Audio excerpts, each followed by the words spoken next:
Hey, what's up? It's Jared with Ditch Auto. I've got 10 things for you that I think you should know about the Canon 90D. Now, I've been spending some time with this camera for a variety of reasons. I definitely wanted to see what the 90D was all about, and then I wanted to compare it to some other cameras. And so you're definitely going to want to check out those videos here on the channel. Click that subscribe button right now. Hit that bell if you want to be notified when new videos come out. So let's jump into those 10 things. Well, with the 90D, it doesn't seem like a lot has changed, but there is a lot that has changed. It's been quite a while since the 80D came out, and so it was due time that the 90D came out. Now, the megapixels, so the resolution of your images increased. That's the first thing that is different here that I think you should know. It's now a 32.5 megapixel camera as opposed to the 24.2 that the 80D was. So you're going to get a much more higher resolution image out of this camera, which is nice. I think that I like having a little bit higher resolution, not necessarily because I'm printing my photos or I'm going to share them in a higher resolution, but if you want to crop in a little bit on your image, having a little bit more resolution to start with is definitely going to be beneficial because you can't crop so much on a lower resolution image. Now, the second thing is that it does shoot 4K video at 30p. Now, it does have a 30-minute time recording limit, which is still consistent with every previous model. 30-minute time recording limit even when you're shooting HD, but that's fine. It does shoot 4K, and of course that autofocus system, that dual pixel that the Canon cameras have come with, it just works really great for subject tracking and stuff like that. So this camera, it's just great that it does have 4K now. It's something that definitely was missing and was much needed. Now, the third thing is that it shoots 11 frames per second continuous. So those of you that are shooting sports or more action stuff, 11 frames per second is pretty quick, but it does have a limitation of shooting only up to 25 raw images continuous if you're shooting in RAW. Now, if you go into JPEG, it's going to be much faster. It's going to shoot much longer in JPEG. But that limitation there is a little bit due to the fact that we're still writing to SD cards, and the raw images are quite large. We're now up to that 32.5 megapixels, so that's a pretty large image.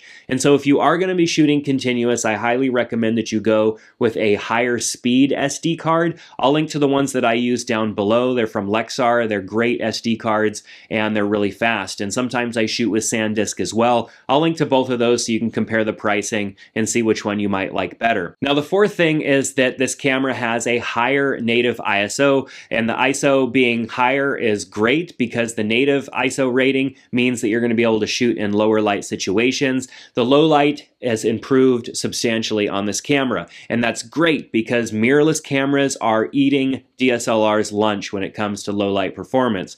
And so by increasing that native ISO, of course it still has the expandable ISO that's pretty high, but the native ISO doubling over the 80D means that you're going to get much better performance out of this camera in low light. And I haven't been able to compare it directly to an 80D, but it does, in my opinion, shoot better than what I remembered my 80D shooting in lower light situations. So you're getting double that native performance, which means you're going to get a lot better overall low light performance there. Now, number 5 is the changes to the minimum focusing distance. Now, it's something that I didn't notice at first, but I was using this camera to shoot some photos of a product that I was going to put in another video, and I forgot just how far away I had to be from that subject or that object with a Canon camera, and they've minimized that. Now, instead of it being 15.4 inches, it's down to 9.8 inches, and I was able to get much closer. And of course, sometimes that does also factor into the lens that you're using, but the lens combination in the camera itself means I can get really close to the subject,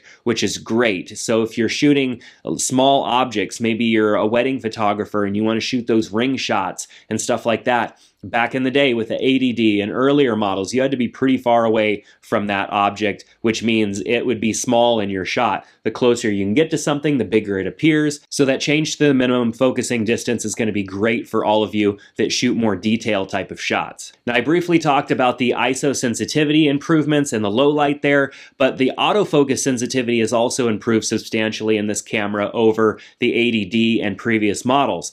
One of the frustrations that I used to have when I shot Canon Canon, because I shot Canon for 10 years before switching to Sony, is that the autofocus was just atrocious in low light situations. It was very hard when things were dim for the camera to actually focus on a subject. I ended up even shooting manual focus quite often because it was just very hard for the camera to figure out what I was trying to focus on. But the cameras have come a long way, and the 90D has improved substantially. I was able to achieve autofocus on subjects in near dark situations, which was really great. Not having something in focus is horrible, especially in low light situations when you're having a hard time seeing it in the first place. And so this camera did a great job with that improved autofocus in low light situations. So if you like to shoot video and you want to shoot those really cool slow-mo shots, you're going to be able to do that at 120p in HD with this camera. Now it's pretty common and expected among lots of cameras these days that they shoot a high frame rate of 120 frames per second when shooting in HD, and the 90D has that. That's double of what the 80D had. So if you want that really cool slow motion, being able to slow it down 4x, you're going to need 120 frames per second, and you're going to get that out of this camera. Now, the internal processor of this camera has also changed from the 80D, which had the Digic 6. Now this is the version 8, and that processor handles everything from overall performance of the camera to the digital conversion, all of the autofocusing capabilities, and so there's been a lot of improvements that Canon has put into this camera over the years, and Canon really has done a lot over the last several years since the 80D came out, and we're seeing some of that work showing up in this camera with that Digic 8 processor. Now, because we're shooting much faster frame rates continuously, both for photo and video, we need SD card support that is for faster SD cards. And so now we have that UHS-II compatibility in our 90D, which was non-existent, and the 80D, so you can use those higher speed SD cards now in your 90D. Now, despite the fact that the size and shape of the battery has not changed in a long time, which is really nice for Canon, they have made some improvements to the battery overall. But what I do love about Canon is that the battery stayed the same. So even the batteries that I have from like 6-7 years ago are still going to work in this camera. Of course, there are new and improved versions of that battery, but the same battery still fits. But the 90D has overall improved performance as far as battery life goes, and now can support up to 1,300 shots, where the 80D stopped at around 960. And so you're getting a lot more battery life performance out of this camera, not only with shooting photos, but also with shooting video. Of course, we can't compare 4K video shooting to the 90D and the 80D. 4K video shooting definitely sucks the battery life down faster than doing anything else on this camera, but it's not too bad considering the battery life that you get out of competing cameras. So something kind of common on a lot of cameras these days is having Wi-Fi, Bluetooth, and NFC. NFC allows you to kind of tap your phone to the camera to connect, but I feel like NFC is less needed these days because Wi-Fi connectivity and Bluetooth have come so far, and I don't typically use NFC anyways. So they actually removed NFC from the 90D and gave it Bluetooth instead, which I like. Before, the 80D only had Wi-Fi and NFC, but no Bluetooth.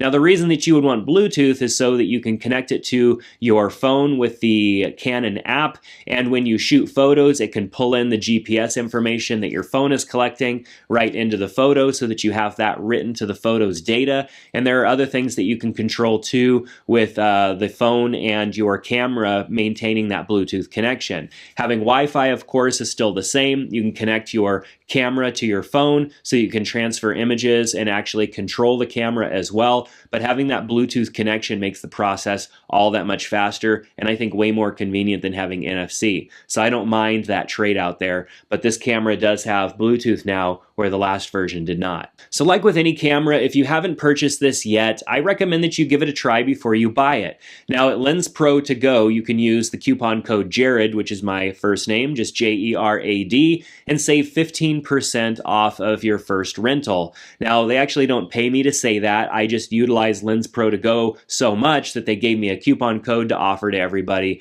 And so utilizing that coupon code, you can rent this camera with a lens and try it out for a week and see what you think before you actually go down and drop money. This is not cheap. It is a well-priced camera in my opinion, but it's not cheap, and especially once you buy a lens and all that stuff, you might as well try it before you buy it. So go to Lens Pro To Go go, and on checkout, use the coupon code Jerad to save that 15%.